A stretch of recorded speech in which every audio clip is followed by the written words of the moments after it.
Hello everybody, and welcome back to the LJL Officially Unofficial. I am still your host, Alex, otherwise known as Lexi. Go by Moss1 on the internet. See that Twitter handle? It's a funny, magical thing. I am, of course, joined by both Initialize and Nymera, the Hapgood brothers. My casters, please introduce yourselves. Yeah, I'm Sam Initialize Hapgood. I'm your play-by-play caster for this flight this evening. I'll be here to lead you on your merry path through the LJL and these last two games of the day. Yeah, we'll be cruising at about an altitude of 6 feet. Oh, that's rude for Sam. That's so rude for Sam. He's just beneath that. 5'11". Oh, It's fine. It's fine. I'll be cruising at just over 6 foot. But anyway, I'll be well in the middle of 6 foot. Oh, easy. We'll be giving you game 3. Wait, game 3 today? Yes, it is our third game. It all washed into one with so many crazy players going left, right, and center. After what was another crazy game, we've had two really interesting games to start us off. Axis are definitely putting a statement out there to the rest of the LJL. It doesn't matter who you are, we will give you a fight, and we're going to give you arguably some of the best fights you'll experience. Now currently 1-1 in the LJL for this week. I'm super excited to keep watching this team go, and those playoff dreams are definitely alive if they can do a V3. Is it odd that I'm really looking forward to Axis versus DFM? I'm kind of with you.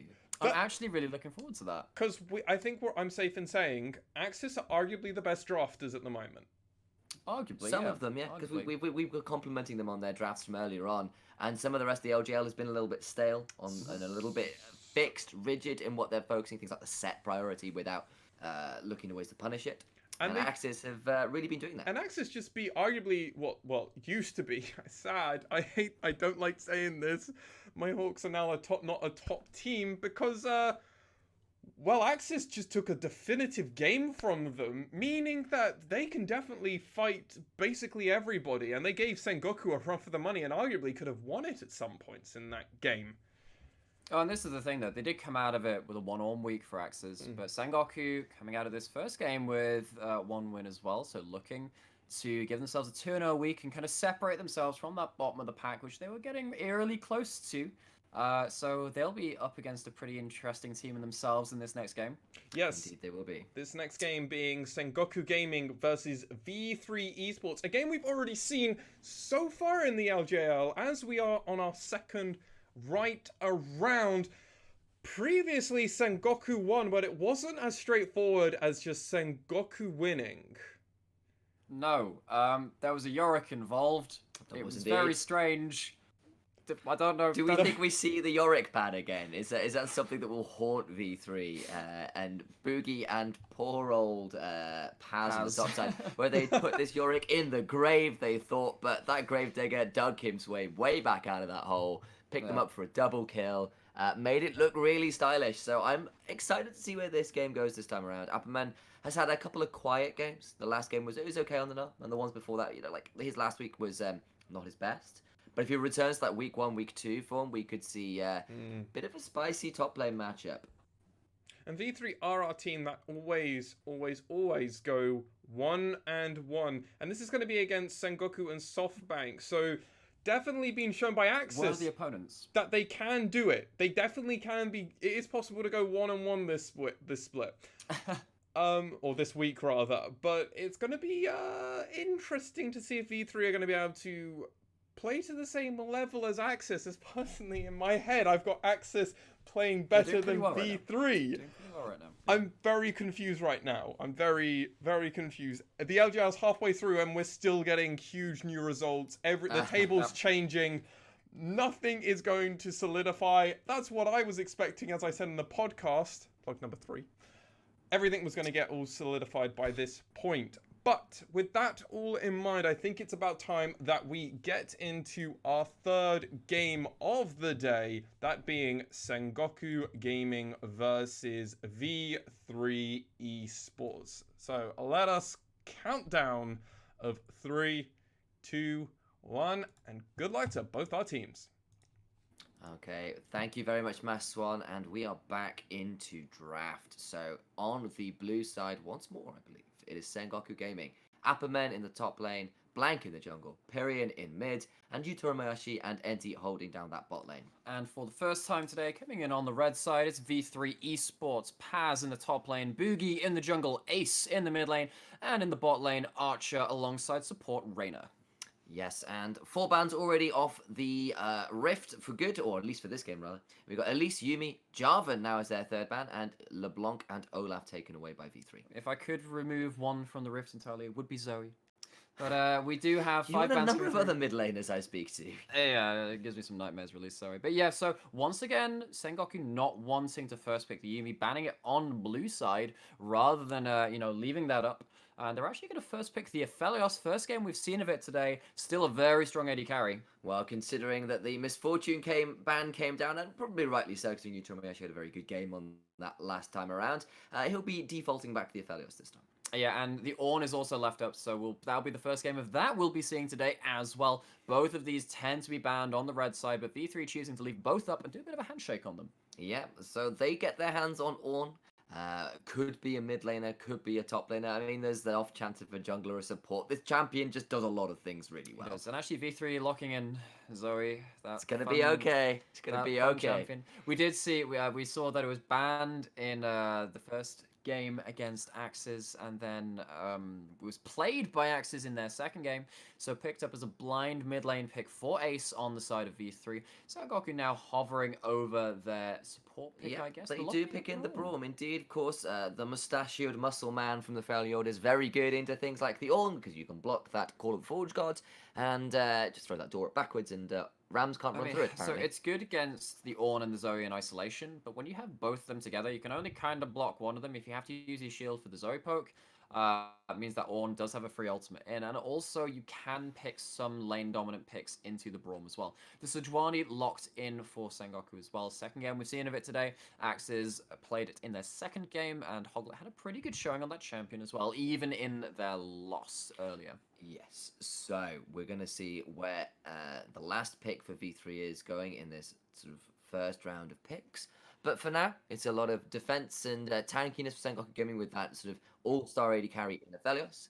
Ezreal being hovered here and is locked in. Okay, right. So Ezreal was the subject to a couple of buffs coming into patch 10.3. Had a little bit of extra attack speed per level, had a little bit of extra mana per level as well. So just some base stats, meaning that Ezreal does scale just a little bit better. Also gives lethal tempo or Conqueror nowadays, which gives you a little bit of extra fighting potential, and that Klepto didn't give you, but it doesn't give you those same gold options as a result. Set is banned away by V3 as their first ban of Phase 2.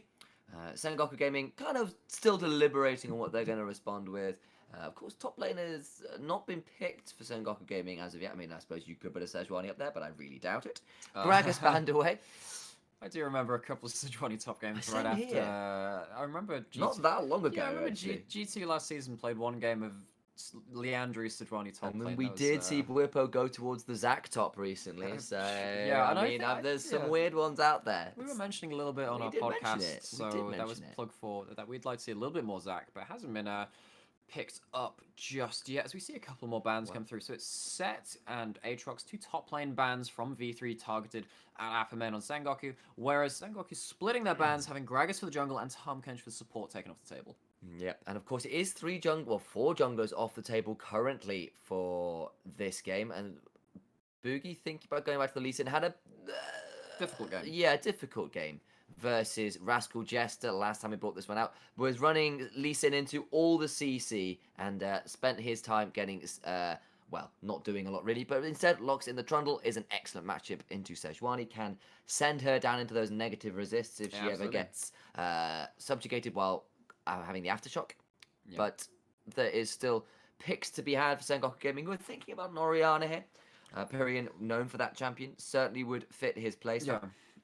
I would. Okay, so Jat had some very interesting points on the NALCS in the last couple of days in terms of liking a lot of mid laners go towards the Victor instead of the Orianna because it is a little bit easier to execute into the late game.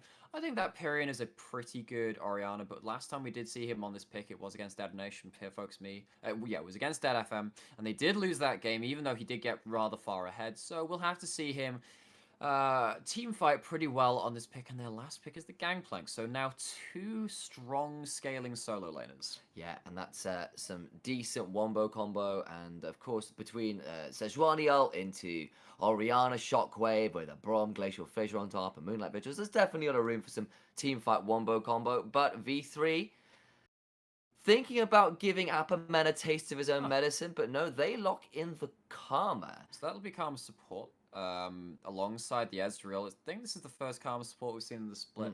Mostly seen in the mid lane, but Karma's pretty good into the Braum. I was talking a little bit about how Braum can be punished a little bit by mage dominant supports in the bot lane. Karma being one of those not normally picked in the bot lane against the likes of Leona or Nautilus, but against Braum or Tahm Kench, you really don't have much to be worried about in that bot lane. We've seen hints, we've heard whispers, rumours about mage supports maybe making a bit of a comeback. The Rumble from NT, actually on the other side of Sengoku Gaming, is something we've seen over here, but this time it will be Reina piloting a Karma into this game. I kind of like that pick, actually. I think the double poke from an Ezreal and Karma at level 1 is pretty powerful, actually. And the speed up onto the Trundle is also pretty nice, because he does need a little bit of extra move speed to kind of work his way into ganks and around team fights as well, because he can't really face tank too many things. Does like to get into the thick of things rather quickly and then back out just as quickly if he can help it. We do see the full team compositions on display on the screen now. Scaling is the name of the game from the side of Sengoku. They have 3 very high scaling carries in the bot lane, mid lane, and top lane, but they do have a good and versatile front line in the Sejuani and Braum from the Freljord as their jungle and support. Whereas I would see for V3, it's a little bit more of that mid-game focus. I think will be my read once Zoe hits those first couple items and Ezreal gets his Sheen item and Muramana online. He is ready and willing to go alongside a Karma to back them up. So we'll see how it goes. Poke and frontline versus pretty heavy team fighting. Yeah, so Zoe and Ezreal do have that long range ability to kind of, pick off people, do a lot of damage before team fights and all this other stuff. Maybe Karma can stave off a little bit of that with shields, but Karma herself quite at prey. Oh, sorry, no, I was completely wrong about this. Maybe Braum can block it with the shield is what I meant to say. I was trying to say I mean, Karma can block some with shields, but whereas on the other side, we're looking for a bit of a wombo between the Glacial Prison, the Cannon Barrage, the Shockwave, and the Moonlight Vigil as well. So if more than one, if you get 2 or 3 people into all of that wombo to start off a fight, they are going to be removed very quickly. But if you do try and put that down onto the Ornn, he's probably going to survive. So they're going to have to choose their skill shots wisely. But if that wombo does come down, Sengoku have a lot of ways to win these team fights. Yep, and of course, Sengoku Gaming running their now pretty much standard double teleport with their solo laners, so you can imagine they'll be trying to play with the waves much as they were in the last game. But of course, Archer is running that teleport, but doesn't really want to be in the side lane quite as much as, say, that Gangplank. And I was going to say Orianna, but Orianna on the side lane is not really the best thing. But what this does allow you to do is it allows you to teleport up to the first Herald, which is a pretty big objective in these games. We've seen it being taken quite a lot pretty early into the game. To force down plates and, try and maybe force this Gangplank away from his turret, get him off a couple of waves, or threaten dive on him maybe. We've seen that the old dive the Gangplank strategy is alive and well in the LJL.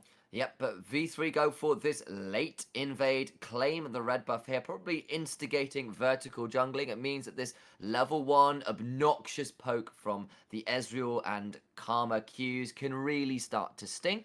And hopefully get themselves a bit of advantage down there, or at least that's what V3's hoping for. On the other side, though, Gangplank's going to have a nice free lane to be doing some stuff, because Boogie's not going to be around for a little while. And actually, we're seeing a bit of vertical jungling here. I did wonder about that, yep. Yeah, we see that the Trundle taking away the red buff, and then I think counter-jungling the Raptors there as well. Heading over towards his blue side now as Sejuani heads towards his red. Normally, I don't like vertical jungling when you leave a Gangplank unmolested, but I guess when you've got the likes of a poke lane and the bot lane trying to force this Aphelios down as well, it's not the worst thing ever, but I'm still a couple of question marks for myself there. Yeah, I mean, I did kind of call it out that I think the Mystic shots and the Inner Flames from Karma can do a fair amount. I think Infamous Cube. I'm trying to think. Is it that way around? Soul Flare is the mandated one. I'm not so great on the There's so many abilities for Karma. They've all got different names. I kind of learned them last week, and I've kind of blurred some of them together already again. But here we go. We've got to see that level 3 come up pretty early for Appen, but I don't recommend diving in Ornn. So I think Szechuan is going to just back away. And the mid lane, pretty much even, throwing Qs back and forth between the ball and the Battlestar. But bot side, as we called it, V3 taking that early shove, making sure they get that pressure before first back comes in, and Ezreal's kind of relegated to tier duty, but Boogie is here, looking probably towards the Krugs, actually, and just keeping Utori and Enti away from this tower and wave as much as possible are Archer and Reyna. Yeah, and it's not like Enti's brought himself an Ignite. He has the Exhaust on the Braum, so there's not really a chance of them all inning onto Archer and Reyna as well. Also, having a heal and a teleport, so no real massive 2v2 straight up kill pressure. It's mainly just going to be poke and pressure, just forcing people off the wave as opposed to really big chunks. Yeah, and we saw Boogie had left one of those chickens up. Means that camp won't respawn, and poor old Blank will be coming back and realizing, well, there's just a single Raptor left for me to clear. Well, may well have returned that favor on the top side, but I haven't seen over there yet. Well, that's what I was about to say. Maybe that is the case there as well, but hopefully Blank has done that to kind of, just even out that pressure in jungle camps, just to make sure those timers are on the same kind of cooldown. As actually, actually popping the onslaught there on Severum to try and get that move speed. Still gets hit by the huge hitbox of the Mantra Q from Karma, though. Indeed, he does, and that's going to be a little bit risky in this bot lane. It is actually a fairly significant CS lead down there at the minute as well. Utomi actually really struggling to stand close enough to the wave to even farm right now. Yeah, there is a 10 CS lead down in the bot lane, as you were saying. But on the other side, this Gangplank's doing pretty well up here in the top lane as well, getting a lot of poke down. One thing to note about the Gangplank Sejuani combo, as much as it doesn't particularly combo that effectively, is that if it does become useful, both Gangplank's auto attacks and the parlay do stack up on Sejuani's E permafrost passive, allowing you to get that stun down as melee attacks land from your team onto a certain champion within range of Sejuani. Indeed, and of course that swift recall and return to lane with the teleport means that Ezreal gets to come back with a Sheen in inventory, and a Fairy Charm hasn't gone towards the tier straight off to continue the pressure that they've been granted so far down here. Yeah, and Paz is feeling pretty bad in this matchup right now. Still 10 CS down, getting forced back. Probably going to have his teleport forced as well to match Apperman, who just teleported back in with a Sheen as well. So a Sheen on either side of the Rift, one in the top lane, one in the bot lane. Ezreal doing pretty well with that first buy as well. Gives him a lot of early damage on the Ezreal, as opposed to going for the tier first.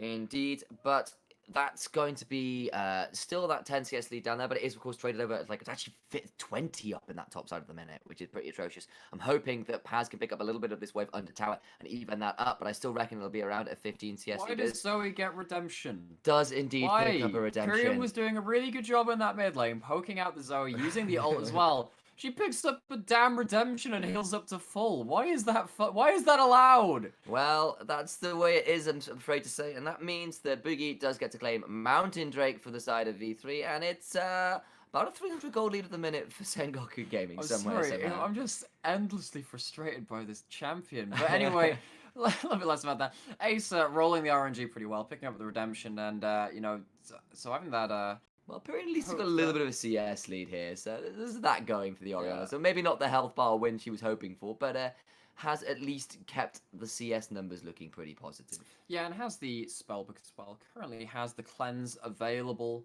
but is running the base summoner of the teleport underneath that, so we'll be able to... Actually, if she does need to teleport somewhere, or sees a teleport coming in the future, we'll be able to just randomly cleanse into thin air and then have the teleport up pretty soon after. I was right. It was in a flame. I was correct. I'm happy. Remember that right. I am too. Actually, I'm proud of you. I'm gonna forget it within. That's perfectly fine. Well, I've already forgotten it. Okay, that's unfortunate. What kind of color caster are you? One that worries about numbers, not names. Oh, no. Oh, wait, why does she have another redemption? Because why? Basic RNG. Why do you have that? Oh my word. Okay, why do you have not the Keyblade, but instead the redemption? Says my color caster, as Zoe has rolled pretty well on that RNG.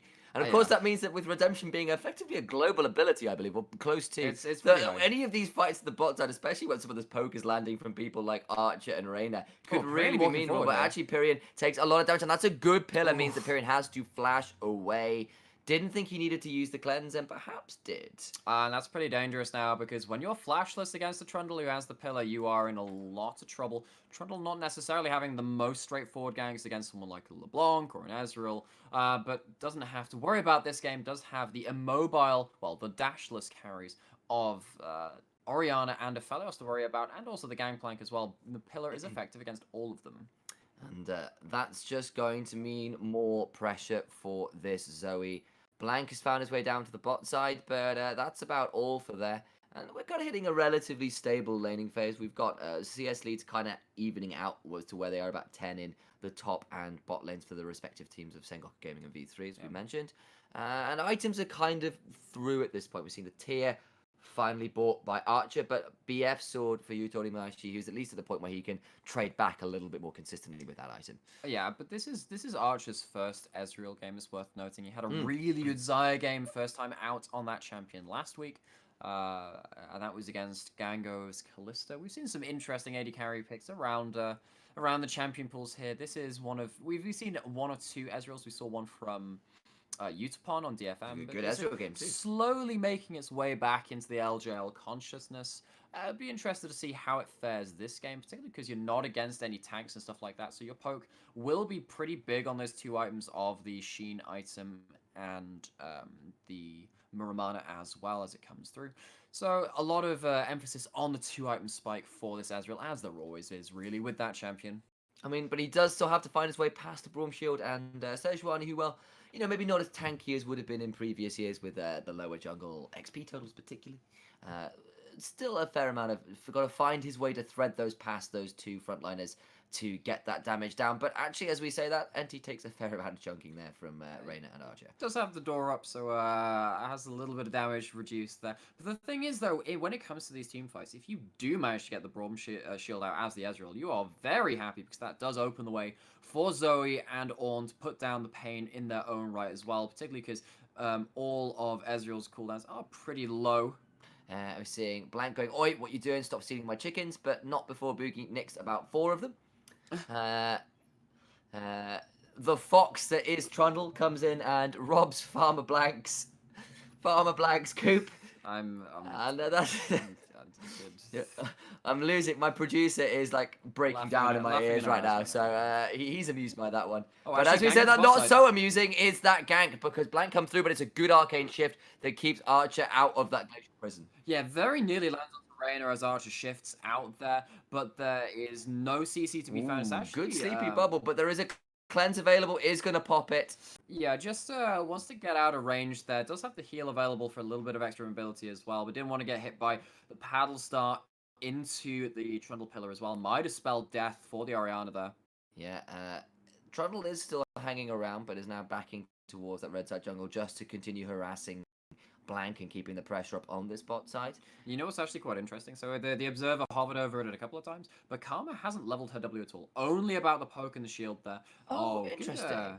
Actually, Midnight Vigil coming down from Yutori Miyashi, trying to get that press. No, doesn't have press attack, has lethal tempo instead, actually, on the Aphelios. One of many runes you can run on that champion. The rune not necessarily the most important thing for Aphelios, but tried to get some poke down onto Archer before this dragon was moved towards by them. Doesn't land the Moonlight Vigil, though. Yeah, worthy attempt, but didn't land. And that means that ult is down for one, which is not necessarily the best thing for that bot lane that's already in a little bit of pressure, or at least sort of push. But that means that as Reyna walks forward, does take a lot of turns in return. So maybe that that might have been a nice time to throw that W for the healing down, but it doesn't have it. So it would have been quite nice, but also like with the BF sword and the long sword picked up for as Paz actually. Just hold that thought. Yeah, he's going to go in here. Of course, Ornn is the tank, mage, support, assassin, coming through, doing about a lot of damage. But Apperman is no slouch either on this Gangplank and trades that health bar straight back. Blank is heading up here as well, actually, on Sejuani. Does have the Herald available. Might try and push down a couple of these plates before it's taken down at minute 14. Indeed, but Boogie is here, stops Blank's attempt onto the Krugs there. And also potentially prevents the dive, though I'm always a little bit leery of diving Orns when they've got things like flashes and Call of the Forge God available. Yeah, one thing which is going to be interesting to note is that if Boogie does see where the Sejuani is headed with that Herald in the trinket slot, can cancel it very easily with the pillar, quite a long range cancel there available. It's a much slower timing window, though, to cancel the Herald nowadays, though not something which happens too often in the pro level. Indeed, Pyrion has switched out his heal now for the flash, which is back up, so the return gank from Boogie never really working out. And that means we're still at 0-0 at 30 minutes of the game, and it's still about 1,000 gold lead for Sengoku Gaming, and that's about all there is to write home about right now. Yeah, so Archer did have the teleport available to him on that last reset, picks himself up the Manamune, but doesn't choose to teleport back to lane, instead choosing to save that for when it might be more useful, might see a big fight coming in the future. As actually we see Blank making his way down to the bot lane here. But he will be on a wall, but we're seeing the engage start. It's a dash forward there from NT, who's thrown the Winter Spite out, but Boogie is here too. Glacial Prison is there, but the subject gets down. But where did Ornn come from? It's in behind with a teleport. Blank has to flash away. Utomiyashi has got several money, and Reina is solo. Ace is picking him out as much damage as he can. That Moonlight Vigil was inches away from claiming the life of Reina. But that means that Apperman gets free time in this top side, and a lot of plate damage is put down before that 40-minute mark. Yeah, and what that means is that it has led to about a 1.3, 1.4 gold lead for the side of Sengoku. Obviously has the bank plank up there, who got a lot of plates alongside his parlay passive, you know. So good early game going for the top laner of Sengoku and Apperman there. But yeah, we're going back into this replay here. NC sees an opening to try and go towards Reina. Actually, Braum and Aphelios being able to stack up the concussive blows passive on Braum pretty well there. Paz teleports in proactively, doesn't manage to finalize any sort of kills, though a lot of flashes blown for his efforts, and Utomiyashi very nearly catching out the Karma there on the back end of that trade. Here we go again. Does he have the Arcane Shift? Does, but hits hit by the Gravitum, and that means he's going to have to flash out. Good return gank there from Sengoku Gaming. Yeah, and Archer just gets caught by the auto attack of Aphelios. The Herald dropped bot lane here. No plates to be taken, and it's a pretty high HP tower, so I'd imagine it will survive, but it will be a good chunk onto this bot lane turret. Trundle ambles away using his Frozen Domain, so is not caught there as Sengoku Gaming wandered into the river to try and contest him. But that means it's a fair chunk onto the bot lane tower, but that's all. On the other side, though, the first tower did go down to Apperman in that top side, finally claimed that top tier 1. Yes, he did. And what that means is that this Gangplank has reached Triforce already and a BF Sword alongside 2 Longswords working towards that Essence Reaver second buy. Going to be very strong in this game. We did see a strong Gangplank in the last game, though, not end up affecting the game as much as he would like to. Yeah, Arcane Barrage there. True Shot Barrage. True Shot Barrage. Sorry, I don't know why I called it an Arcane Barrage. It was an Arcane Shift. True Shot Barrage. But Boogie's back in the mid lane. Pillar is pretty good, actually, and that means it's a decent start, and the sleep has landed. But it's a good Shockwave in return. But Blanket's here is returned, and suddenly the flash has to be burned from Boogie because that is a good response and counter gank. It is, yeah, and so it's a ult for a summoner trade on the side of V3. Actually, it's the heal burn from Ace as well on the Zoe, giving the extra HP and mobility, the movement speed onto the Trundle to get him out of immediate threat range. Yeah, and Apperman is continuing to get a pretty ginormous CS lead of 30 up in that top lane, whereas in the bot side, it's still stuck at around 10, if that. Actually, it might have gone down to 5 because Utomiyashi is here to pick up the rest of the wave. And you were worried about where leaving Gangplank on an island was going to leave V3. And currently, it's led them to a Trinity Force BF Sword double longsword Gangplank versus just the Sunfire Cape of that. And I get that you picked a mage support and you want to start trying to bully this lane, but surely that should be able to do that in a relative 2v2 as well. I would have much preferred to see some focus topside. But the problem is, when you have Ornn and Trundle, you don't have the best early damage onto the likes of a Gangplank, as you would do with something which effectively isn't an Ornn, really. Doesn't have much ability to kill the opponent laner before your level 6 mark. So in the early game, this Gangplank didn't really have much to be worried about. Yeah, but they take the opportunity to Sengoku Gaming to claim the Air Drake, but it's a good amount of damage onto Boogie with the Shockwave, but the sleep in return onto Blank means that there's no massive follow-up. The True Shot Barrage comes across. That's and does a bit of a actually chunk onto Period. That's an ult for an ult trade between the mid laner and the junglers of the mid laner of Sengoku and the jungler of V3 there. So Boogie's works himself up to a Cinderhulk, both junglers up to Cinderhulk, and also have stopwatch inventory. Might be quite important coming up to the next couple of fights, which will either be around the Herald or the Dragon, you have to think. Indeed, and of course, we'll see how this goes. Because actually, it's a fair amount of damage now onto this bot side tower. Yutomo actually feeling a lot more confident now. He's got some items, and that early oppressiveness of that lane is becoming less of a thing. Does have the Essence Reaver complete now, does that bot lane. And Afterman is deciding that this jungle is his. He's going to take a red buff as well. Took the Raptors before. And as much as Boogie is currently up in CS on his jungle opponent of Blank, he's going to start finding that his jungle is going to be slightly less full and full of wildlife. There's a little bit less animal diversity in his side of the jungle there. Poor old, like Farmer Blank has decided he's going to become a poacher alongside Apperman, gone in and started raiding the jungle for V3. Red buff, endangered species apparently in this game, taken away by the Gangplank, who's going to have that for 1v1 in the top side anyway. Like, Paz was already struggling, just what he needed on top of everything else, red buffs being applied. Yeah, and as much as Ornn is a pretty good low economy top laner, has found himself up to the Forgefire Cape as that first upgraded item. He's not feeling particularly happy about being 40 CS down onto his lane opponent. And on the other side, as we said, actually, Yutorimi actually heading towards a CS lead somehow, some way. Currently, of course, there is a wave available to be picked up by this Ezreal, but and they picked up the bot lane. Oh, they did as well, so and Blank starting up the second Rift Herald. Yeah, it's second Herald, 2 turrets to none. They're finding themselves at a really good objective lead in this game, and a good gold lead as well. And arguably, they outscale. Well, I don't think it's even arguably. They definitely outscale their opponents here in terms of raw damage on their carries and probably their front line. Well, I mean, their front line is arguably at parity between the Sejuani and the Braum compared to the Trundle and the Ornn. But yeah, their damage carries are going to be doing a whole heck of a lot of damage in this game. Yeah, but of course, we still have to be aware that there is an Ezreal and Zoe about to hit their kind of true power spikes. And when they do that, I mean, Ezreal's kind of waiting on a Trinity Force, but once he's there in a minute or that will probably be the time when V3 are going to be looking to put as much damage out as possible, and they definitely have those options too. So yes, it's looking pretty good for Sengoku Gaming now, but V3 aren't out of it yet. But that's another good flash from Ace, stops that Glacial Prison bound, but it is the flash burned. Yeah, and actually what we see there is the True Shot Barrage red buff handoff to the Ezreal, who will be having a red buff here alongside. We're going to see the engage though, because yeah, that Call of the Forge God has come across a number of people. Paz dashing forward there with the searing charge is now caught in place. Has to flash over the wall, and all the while the Rift Herald takes down the mid tier 1, and Ace is being caught by that shockwave, deleted by Aphelios at the end of the fight. And Apperman continues dancing forwards on that side there as well, throwing out some of those trial by fire passives. And as much as I was preparing for, oh wow, Ace with Muramana alongside some of his stuff with the red buff, that's pretty cool. They lose the fight in the mid lane. The flash forced out just a minute before the Sejuani ultimate means that Ace cannot dodge the shockwave and the ensuing combos from Sengoku going later into that fight. That was a 20-minute Valios. Ready. Okay, so we see the Herald summoned here. The door doesn't come up here. Probably went down earlier.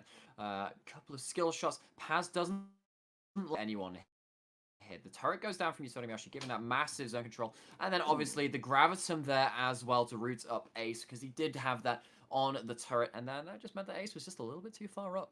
Yep, no flash, just burnt by Blank, and that meant that the Zoe does go down. And Yutorimiyashi is at 2 items, which is not what they wanted to see. Ezreal literally completes Trinity Force right now as the transformation into Muramana completes as well. Yeah, he did have the Muramana for that last fight, and of course had the red buff as well. Did briefly mention that. But what that does mean now is that Ezreal is at the strongest point he will be relative to Aphelios in this game. And actually, Aphelios with 2 items is already pretty strong. Here we go again. Arctic Assault onto Boogie. Has burnt that Subjugate though, so he's got fairly tanky. And that means that Black has like no resists at all. But Pyrian whiffs that shockwave over the wall. Nobody dies. And yeah, that was the end of that one. Well, so Boogie flashed away from it. So it's not quite as bad as it seems then. So Boogie, what we saw there is that if you do get the Subjugate onto the Aftershock, Sejuani will be just so tanky heading into these fights. Gets out with most of his HP intact as well. But that also means that subjugate is no longer available, and Boogie, if they ever find another engage, will be significantly less tanky. But incoming air Drake starts. Three ults down from the side of Sengoku. I have to think that V3 probably got the better end of that trade. Yeah, and of course, Call of the Forge God still available for that engage or turnaround. But actually, Blank's found his way in and just nicks it away. Just casually dashes over. It's going to get knocked up after the flash there. It's going to have to stopwatch, but it's going to be able to back away. What was that? Oh, that's so much damage. We did talk about the poke. Ezreal well and truly online, but they tried to find the fight, couldn't find it. Air Drake now collected by the side of Sengoku Gaming. That's just a very cheeky steal from Blank. Blank comes out with a smooth criminal move there, gets the dragon. It's their second Cloud Drake of the game, denies that third dragon from V3, and yeah, it's very well played. Oh, big chunk though. Pyrion. Well, we did talk about it. You know, those items are online, and there's just the upgraded Trinity Force as well for that increased fusion is now up and ready to be causing as much havoc as possible. And, well, while there is the gold lead, and it's a fairly significant one, actually, I want to point out, that's a 4,000 gold lead out of sort of thin air, it feels like. But that also means that while it is the gold lead, V3 are very much in a position to fight, and this game is not done for them. But what that does mean is that second items have been completed and components afterwards for the top and mid lane of Sengoku, whereas V3 are sitting on components towards their second items. So those secondary power spikes not coming in just yet for the red team. Yes, that's very true. And of course, Baron is on the table at this point, and we've talked about Sengoku Gaming scaling. We know it's there, and the fact that V3 are kind of behind as they're hitting their power spikes is a bit of a worry, especially when this is kind of their time to shine. And if they can't inverse that pressure, that gold lead over the next 5-10 minutes, then I feel that Sengoku Gaming are going to run away with this. Yeah, particularly because, as we have been saying, there's a lot of damage and a lot of damage scaling on the side of Sengoku. Means that if they do fluff their initial engage, then, yeah, it's going to be pretty sad to make their way back into a team fight against the larger continued team fight DPS of the Aphelios, the Orianna, and the Gangplank. Oh, yes, and of course with Aphelios having his Hurricane as well, there's just so much wave clear, and all those Graviton bullets hitting so many people is a bit of a terror to behold, along with things like the Infernum. Really does synergize well with that champion, that item.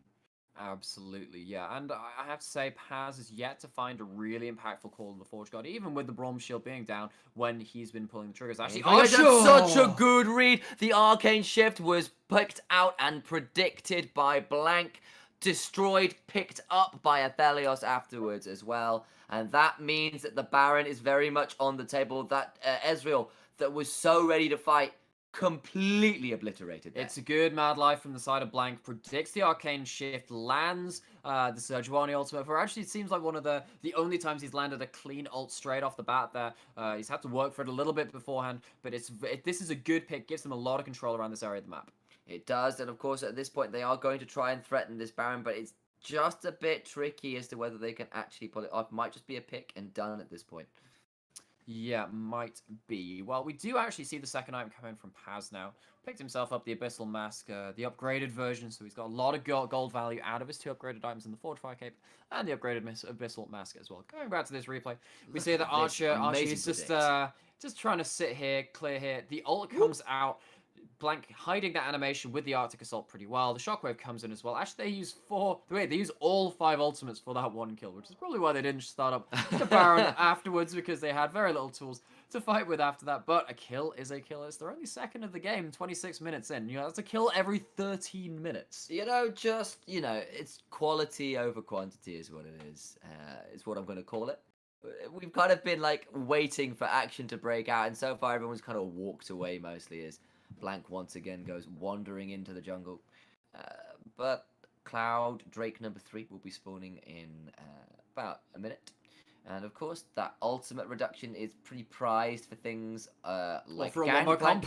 Well, yeah, Gangplank Cannon Barrage, Sejuani Glacial Prison, Shockwave from the Orianna, the Moonlight Vigil, even like Glacial Fission. Well, it's all of their ultimates. They're all really strong, absolutely. And that's just good stuff for them. While the Soul, Cloud Soul, is not always the strongest, the individual Drakes are certainly something that Sengoku Gaming will be very happy to Especially pick up. since because they are already in the lead in this game and they hadn't picked up any of the earlier Drakes, they have a chance to run back to back to back to back 4 Cloud Drakes, meaning they'll have 40% ultimate That's just cooldown obnoxious. reduction. It's Earth cooldowns. And well, Cooldowns. legitimately, you can have Oriana having Earth Shockwave cooldown because she does tend to. She will actually, in fact, I don't know whether she has the sorcery in the secondary runes. I presume she does. It would be most likely. I don't With think her she's got a transcendence, magical footwear. well, it means that she will. Well, she has the spellbook in the Of course, primary, yes. so Sorry, yes, it'll be that way around, yes. yeah, so what that means is that period already sat at 40% CDR and 20% on top of that means 60% ultimate CDR for this Oriana already.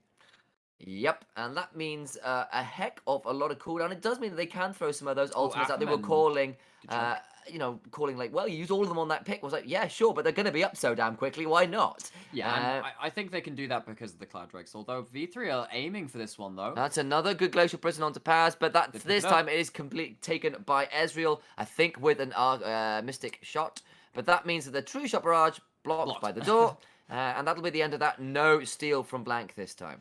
Yeah, this time it's not Blank that picks it up. It is the side of V3 getting themselves onto Soul Point.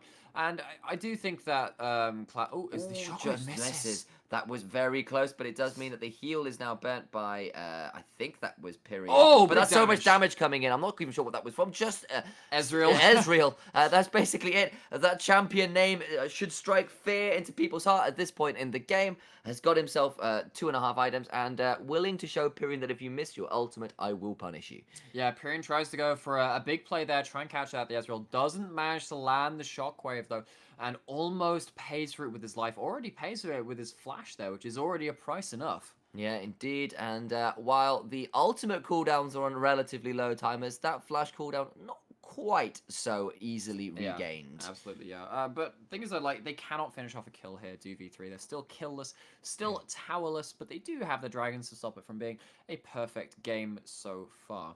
Yeah, but of course this is at least soul point for V3, but I'm a little bit worried. Like, is their damage just going to run out at some point? Are they going to hit a point where they're just not hitting things hard enough? Yeah, I'm pretty sure that Cloud Drake doesn't win the game for V3. I think that I mean, Karma casting Mantra means you get your movement speed quite a lot, but it doesn't apply to anyone else. It only applies for you, and Karma getting range of you really doesn't do much. And honestly, we've hardly talked about this Karma. That's something that you have to say, because this was meant to be an interesting pick, something that keeps down the bot lane, punishes it, but it's not really achieved much. Not really. It has the Athenes, which does mean that those heals will be coming through and making this front line somewhat more tanky, allowing yourself to have those heals on top of your shields as well. But the game has just not been about this Karma. No. And they've been struggling to find poke that really sticks. And engages, as we said, the Ornn, not really feeling like it's pulling off all that much at the minute.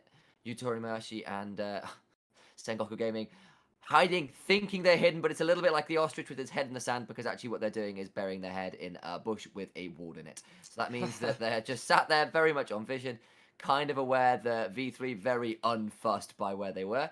Now hanging out here, that's another good Glacial Prison. Lands on Boogie, takes a lot of damage. It is the Gravity Ult, which means that Boogie's rooted down, but Dutch walks away with half his HP still. Yeah, and things are like, Yutori Miyoshi has the Essence Reaver, so will have 40% CDR on his ultimate. Blank having 20% between the Cinderhulk and the not the Balmy Cinder, the Kindle Gem. The Kindle Gem, that's the word. Will have 20% as well. So both of these guys having pretty short cooldowns, rank 2 ultimates as well. They will be up relatively quickly. Trying to shove in this mid-wave V3, but not to fantastic effect. There's a lot of wave clear between an Oriana, a Gangplank, and Nephelios with Runan's Hurricane. So that wave swiftly disappears, and we're kind of back to this stalemate once more. Yeah, and you will definitely have a lot of wave clear when you have a 3.5 item Gangplank as well. Sat with the big crit build as opposed to the Sterax has the Essence Reaver and the Infinity Edge. We saw that last game as well out of Axis and Eunyan in the top lane for that team. But this game, probably in a better position to deal damage as the scaling composition here. Yeah, and of course Archer is still strong. Whilst if he lands his poke on the right members, it will definitely hurt. We saw an Essence Flux into into a Mystic Shot rather, do a lot of damage to you, Torimayashi there. But we've just talked about how it's so difficult to actually secure kills. It feels like how difficult for anybody to secure kills at the minute. It's only 2-0 and it's 32 minutes into the game at this point. And no one can close out kills right now. The supporting cast, as I like to call them, the jungler and support of both teams.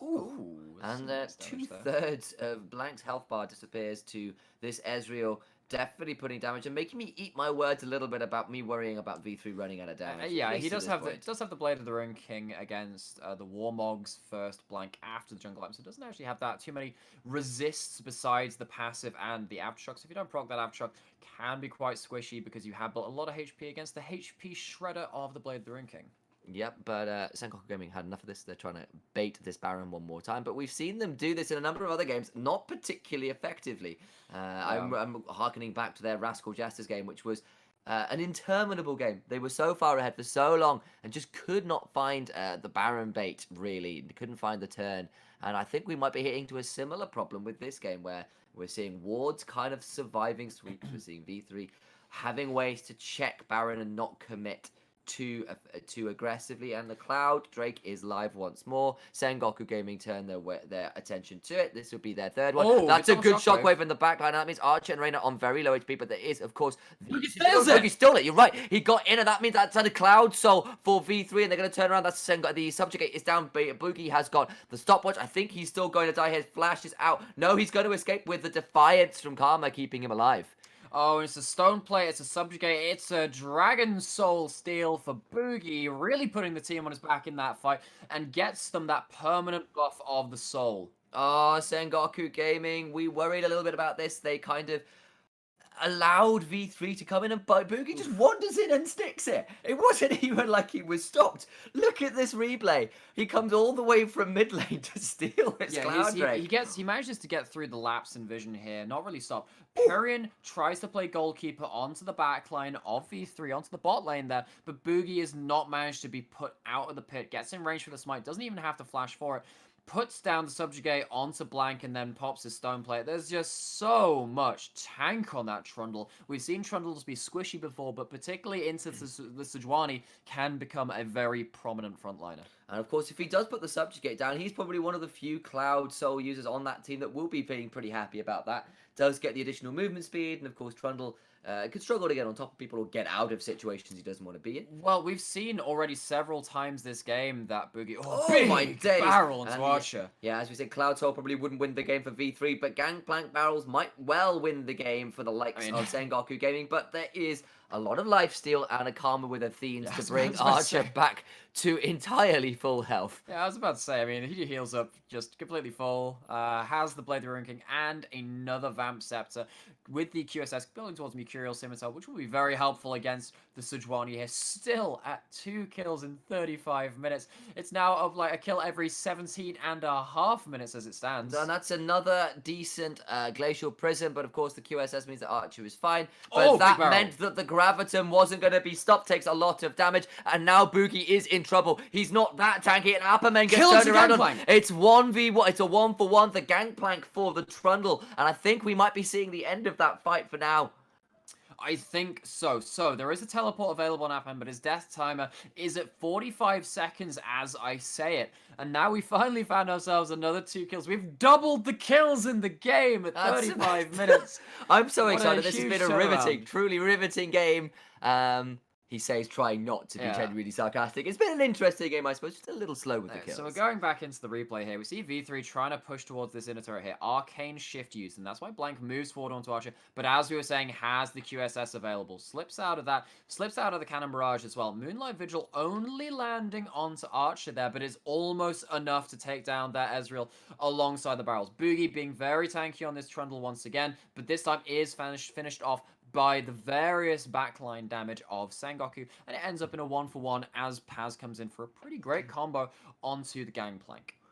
Yep, sad times for him, put a lot of damage up, but was just caught with a couple of the knockups there at the end, and it meant 1-for-1, and the Baron still stays up, the game still stays in this very sort of like even point. we're looking at 3 towers for Sengoku to 1 tower for V3. 36 minutes. Like, this feels like it should be the game stayed at 25 minutes. Never mind 10 minutes beyond that. And I think one of the difficult things for Sengoku is they're finding it hard for, and this happens when he's on Misfortune as well, is that they're finding it, as much as Yutori Miyashi has had good ultimates, as we see an ult committed onto Archer. Having to QSS now takes a lot of damage, but got so much damn healing, Oh, they just can't kill him. Really and Boogie is a tanky man, uses his ultimate, and with that Cloud Soul proccing, just runs like the wind, trying to throw damage is this Zoe, but that Sleepy Bubble is paused by a Banshee's Veil, and once again, we reset. Yeah, Sleepy Trouble Bubble just popping the Banshees there, but obviously not going through the spell. Going into the spell shield there. But basically, just they're finding it hard for Yutori Miyashi to auto-attack in these team fights. He can ult, but he's not really finding that much long-term damage here. Yeah, Ace as well, like, I want to be seeing more genuine damage out of this Zoe. I don't feel like I've seen any one of those really killer paddle stars land yet. And it feels like they really do need that to be synced up with Archer if they want to actually find a kill rather than just lots of poke. And as much as the ARAM is it's very comfortable home for the Zoe heroes, we actually see the bubble land on Superior again. Yeah, good chunk. that's a bit more of it. That's a great shockwave response. Boogie is taking a lot of damage, but there is so much healing. Call of the Forge God coming through Paz has it blocked though by Enti, who puts the door up, but that now means that once again we calm down. I'm not sure we should calm down because Archer arcade shift away, but that's a decent Glacial Prison onto Ace as an attempted juke there, fade out by Blank, but once again, nobody dies, nothing happens. Archer, though, feeling a little bit more confident to step forwards. Period is back, his TP back in, but that ball is just out of range. And it's an interminable almost fight in the mid lane. And actually, Blank is, what's he doing down here? Thought he was safe, but no, he's going to die for his sins. The jungler dies going for the Scuttle Crab, and that means this Baron is all too available to V3. And it's not just the Baron. He's going to be dead as the Elder spawns. This could be a huge inroad for V3, who would then have a very good chance at winning a team fight with the Elder buff available to them if they were to secure it. That could be a critical mistake. We'll see V3 back, brought their health bars up, are ready to contest it, but they're just at the minute heading back to the mid lane.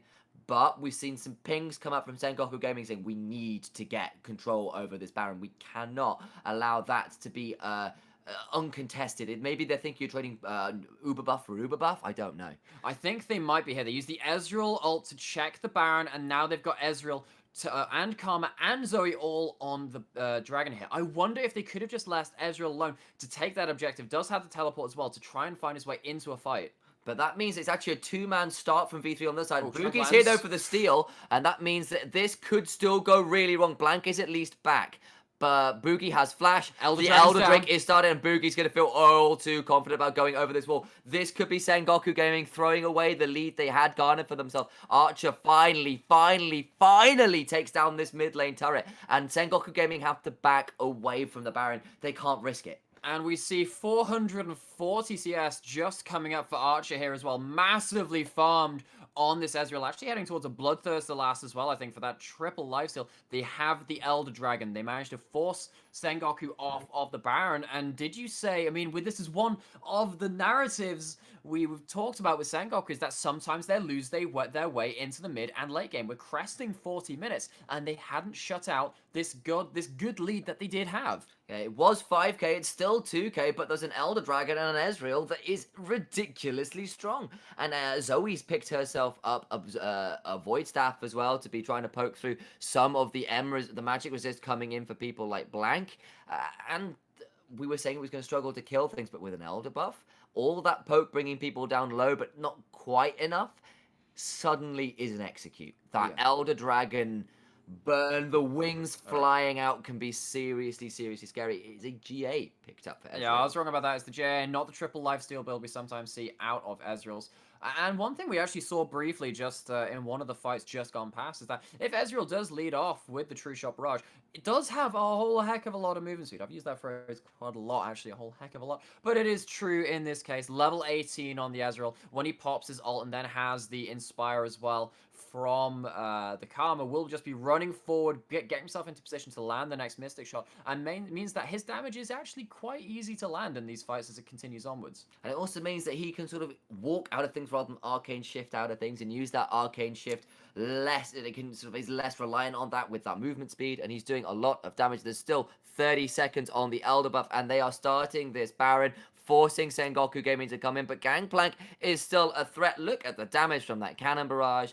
V3 pull off, having sort of earned themselves at least that, but all the while this game remains very, very close. It does. It's on a knife's edge right now. Neither team managing to find chinks in the armor of the other team in terms of their priority. A lot of these side waves have not really been managed well from either team, just because they're aware that if they do leave someone off in the side lane, there could be a pretty cataclysmic engage in the mid lane, which might spell the end of the game, particularly with death time is this long in the game.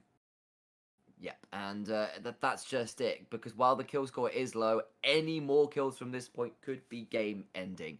Especially things like if Blank gets caught again being a little bit lazy, a little bit aggressive, a little bit greedy in trying to claim things like scuttle crabs, well, we saw it really hurt Sengoku Gaming in that last instance, and I think next time it could be the end of the game. Yeah, and we see actually Reyna pick up the Redemption, which has been upgraded by the Ornn as well, so it does actually have an ornament available to the Karma there in the support role.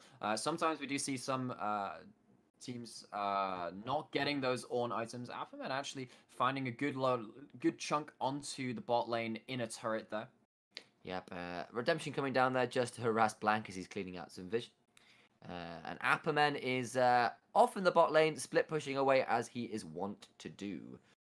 Yes, he is. And we do see a lot of people cresting level 18 now. Well, that's happening. We have see level 13 on the support of V3 Arena. See level 14 on the jungler and support of Sengoku. But there are the carries all at level 18. Besides Yutori, who will be hitting that soon. You have to think as well on the Aphelios, who hasn't managed to make a lot of damage stick on the Aphelios, but is the benefactor of all 3 kills that Sengoku have had. They've only had 3 kills in 44 minutes, Sam.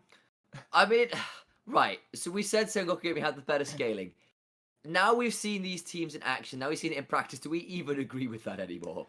I don't know. I'll get back to you. I think that this game has been stalled out so ridiculously hard by both teams. Anybody could win it at this point. That's a bit of a shame, because actually that's nearly another good predict there from Blank, who's actually had some pretty good attempts on that, burn a lot of flashes, but that just means that engage has never landed to the point where they can actually get a kill. And so there are 2 Cloud Drakes on the side of both teams now, actually. What that means is that both of them have their ultimates up all the time. And you'd think, wow, that means that we can always fight all the time. No, it just means that,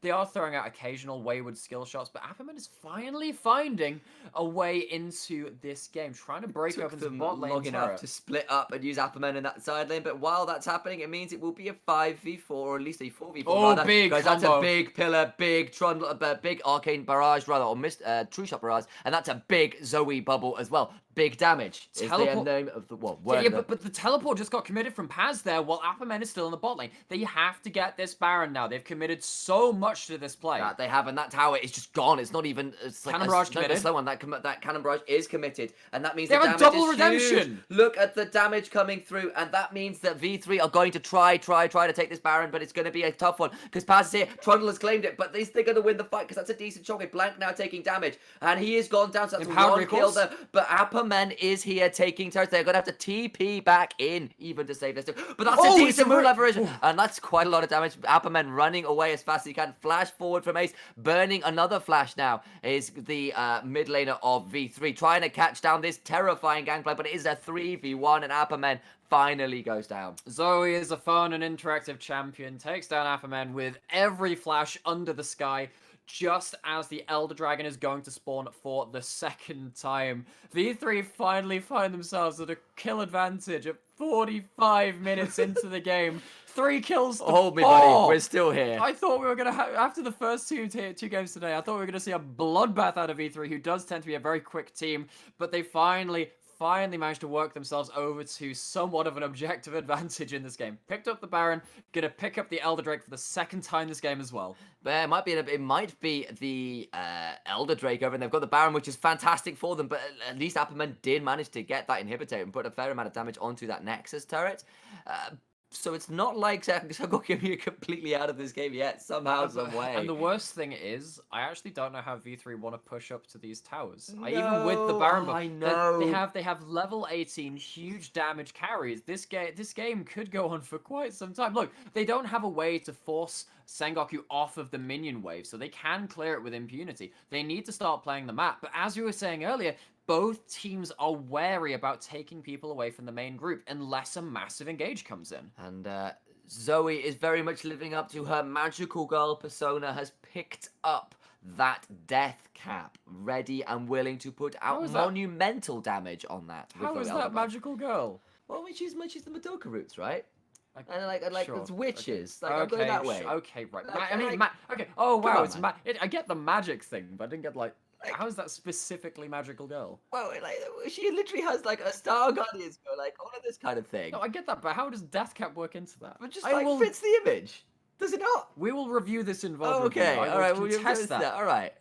Okay. Okay, so we see Tweet V3, at me. I like. Or don't- V3 actually gathering towards the bot side with the Baron buff here as Apperman is pushing up towards the top lane here. I actually think that V3 might lose this. Oh my days. Look, they're trying to put as much damage out. That's a redemption coming through to clear the weapon. Ace is so much damage is gone! The Calibrum claims him, and that means the Killer Sound Apperman is still pushing Sengoku Gaming. Oh god, are they going to do it again? Is it going to be another? Archer's gone as well! How is this happening? He's going to try and back is somebody. Apperman is here still in the lane, but it's a 3v3 in the base, but Reina is so low. Oh, he's gone! No! And Yutori Miyashi is wrong! He's going to do it! This monster! Yutori Miyashi is stuck, and he's going to do all the damage. Archer's gone, and that means a shutdown for the Aphelios, and Apperman is now 1v1 with an Ornn who's trying desperately to stop this gangplank from ending the game, but the teleports are coming through, and that means that it's just the GA burn, and Paz is like, no. But Period has no mana. Wait, this is potentially a really bad idea. He could 1v2 this. Yeah, Paz is actually pretty strong at this point of the game, but finally we see the tempers start to boil over. The patience has run thin. At least there's one inhibitor up for V3, and they don't have the dregs of their Baron buff anymore. V3 tried to fight with their Elder Dragon underneath the bot lane inhibitor tower of Sengoku, and they lost. They lost. The Cannon Barrage wasn't even used. It was used on the minion wave earlier, and it means that now Sengoku might even try and push in for Nexus turret. They've already got the third inhibitor down. Yeah, that map control is all Sengoku's now, and Yutori Miyashi is ungodly strong Reina. at 6-0, and Reina, once again, the beneficiary of a lot of Aphelios damage, and Apperman slays the Ornn. Boogie is taking so much damage. It is still a 3v5. Archer's back up at least, but they're going to have to back away because they can't risk this Ezreal putting them in the grave. Oh, sweet Jesus, get me out of this game, dude. This is crazy. We're 50 minutes in, and no team looks closer to winning. Well, I think Sengoku Gaming probably looking close to it. They've got 3 inhibitors down. Okay. There's no way that can't be considered closer to winning. I don't know how to describe this replay. I mean... All right, so let me give this again. Okay, wait. This is Crescendum Aphelios with lots of items, I think And is how we put this. then the red buff comes in after the Moonlight Vigil on top of the Calibrum ult. The Chakrams came into quite some huge effect there. You told me actually finally finding some time to put down a huge amount of damage. Reina just walks into the turret and almost dies. Archer's trying to walk forward, trying to get the damage down to try and finish off all of these carries here, but it's a very good exhaust, very, very good glacial fissure. That's the one. I knew it was a glacial something. Too many of those damn Freljordians in this game. All of those ults with the glacial frozen stuff happening, and it means that NT does manage to stop Archer's Double huge... in-fetch gangplank, by the way. Yeah, it does manage to stop Archer's impact in that fight. And yeah, Gangplank does come through with the 75% crit with a whole heck of a lot of AD between those two Infinity Edges. The Triforce, the Sterak's, and the Essence Reaver. What is this game? I'm at this point where I'm looking at what should be monumental team fights. I've just heard in from my producer as well that this is the longest game of the LJL thus far this split. I'm unsurprised with both teams' inability to find team fights for 50 minutes. Well, they've got the record. They can stop now, right? Right? Well, Baron's coming up, and with a lot of inhibitors down for V3, maybe if Sengoku Gaming pick this up, this could be it. I think this is our second, but will be the third Baron. third Baron take of the game overall, and the second Elder Drake has already been down, and that will be spawning again as that Elder Drake in about a minute, but the Baron started and pulled off by Sengoku Gaming, and behold, the battle lines have been drawn once more. Will anybody truly engage? Will anybody truly engage? And you know how this is a long game? It's a long game because the jungler has reached level 18. They've done it, Boogie. Wow, Boogie, my boy. Huge Well amount done. of XP Congratulations. on the Trundle. It might be relevant in this fight coming up. Actually, quite a good tank. Yeah, and Boogie's now going forward. He's burned that subject, and he's quite tanky and Archer's quite doing fast. damage, but that's a lot of damage indeed. Boogie now is running away, and Archer has to get away. But Apperman is still in the space. Third inhibitor down again, and they're going to have to back again. Paz is there, and I don't think Gangplank can push into that, but they're just going to start this Baron one more time because Super Minions are actually taking a Nexus turret just for them. Oh, it's going down so quick. Yes, and look at the damage. I don't think it's going to be stopped. Orianna takes it with the Shockwave, I believe. No, just with regular damage. And Ace is over the wall trying to desperately get a sleepy bubble onto someone important, but that means Baron empowered super minions in the base, and Ornn can do nothing about it. Elder Drake is spawned. Apperman is here and letting his minions do the work. He can actually wait for this turret to go down. And they can't back V3 because Sengoku Gaming are here to stop them. Yeah, and what happened there was that Yutorimi actually managed to work his way into the Calibrum Crescendo combo for all those auto-attack resets off the turret. Absolutely mashes the Baron Nashor there. Takes it down so very quickly. And actually, Sengoku might be trying to push into the mid lane here. But Blank is here, gets almost onto Ace, but is interrupted some way, somehow. Boogie is back forwards, has got that ultimate running one more time, and Blank is on negative resists. But they can't walk forward into the Crescendum turrets. Ezreal is finding it so hard to put down damage now as Blank is continuing to get tankier and tankier as this jungler gets more items. And they've bought themselves an Elder Dragon, the third one of the game, but the first one for Sengoku in this 53-minute slugfest. And not even just that, like, there's got to be a problem, right? That actually, who on V3's side is actually all that good at taking out super minions? Like, yes, Ezreal can Q them, and he's got a lot of, like, single target health damage, but he's got no, like, area effect wave clear outside of a true shot barrage every now and then.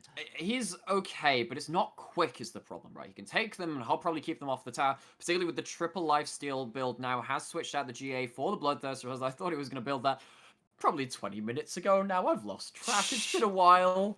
It's kind of crossing over into the point of delirium at this point, really. I mean, but yeah, so maybe at this point, Archer can kind of be on wave clear duty, but he needs to be with the team trying to look for poke. But the poke just isn't sticking. They haven't managed to find anything worth noting, really. Ace also not finding too many sleepy trouble bubbles across the team either, across these important objective fights. And suddenly the poke that was really hurting Blank earlier just isn't as much anymore. They desperately require Subjugate to even tickle that Sejuani. And if that's only there for a certain amount of time, if Blank pulls away and then goes back in again, he's just straight back to where he was with the Warmogs. Yes, he is. Yeah, so you need to land poke onto someone that's not the Aphelios with Severum and all of his lifesteal, and also not the Warmog Sejuani, with actually enough items to tank out a lot of the bursts too now. There is a pretty big wave coming up into the bot lane now as well, as we see that Sengoku trying to force down this mid inhibitor. They are, and it's a 1-4 split. They've got one Nexus turret on a third HP remaining. Blank misses that Glacial Prison. And backing away still, but that's one major engage tool down, and the pressure continues. Inhibitors still under threat. Blank still stepping forward, still very confident. But that's a shockwave that misses. But Boogie takes a lot of damage as well. Is healing up under the Subjugate, but that's all he has available to him right now. Ace got the Banshees up, but that's mid lane inhibitor down. 2 inhibitors are down, and look at that Nexus turret. It's on a sliver of HP. If they can find their way to the Nexus turret, if they can find their way to the Nexus, I think Sengoku Gaming can end it pretty swiftly. But V3 are trying their damn hardest to prevent that from happening. And even with 4 ultimates down from Sengoku, V3 can't pull the trigger because the door is there from the Borom. They don't really have too much engaged besides the Ornhorn itself, and they just haven't found the opening to use it in this last fight. Now the Shockwave is back up already, as we were saying. It's Earth cooldowns on this Orianna, almost. See, with the 60% cooldown on that ultimate, 40% from items, 20% from the Cloud Drakes.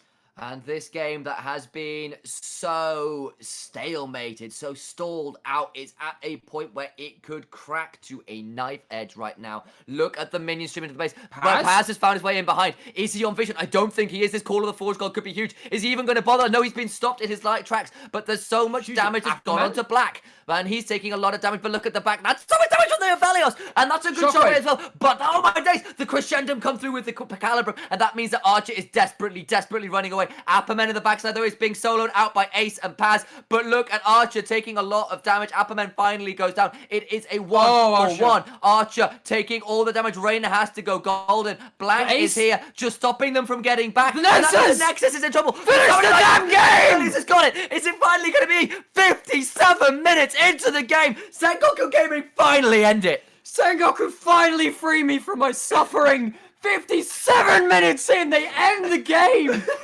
Oh my word, we still have a game to go today. Oh, purgatory.